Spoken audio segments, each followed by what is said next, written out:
I think whatever way you slice and dice it, social media will always be toxic.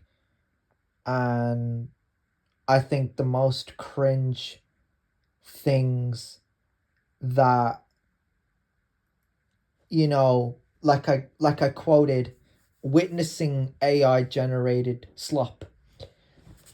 It's the same as using kids as a defense mechanism. Like, a lot of people in society know, and I think real leadership comes from doing doing something with your kids.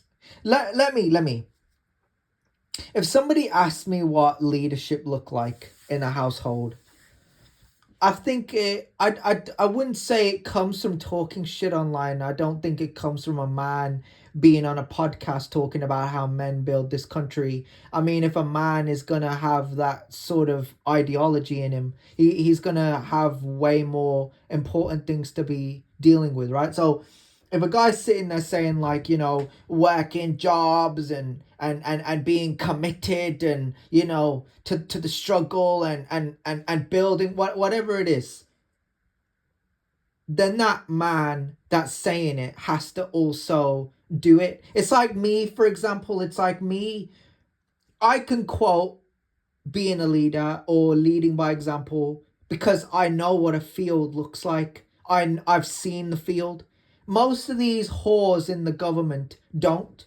And that's the difference between me and them. You see, when you point at these people that are caught up in the agenda, they don't know they don't know what a field is. They send you out there. That they Even when these people say they don't care about you, they don't care about your well-being, they see you as a. I'll be honest, I don't view myself as a little dot.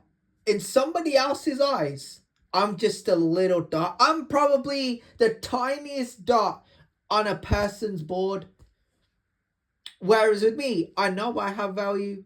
Do I really care what they think? Do I care, how they feel about me? Not at all. Because they're just mediocre, they're inferior, they're servile, they're beta males.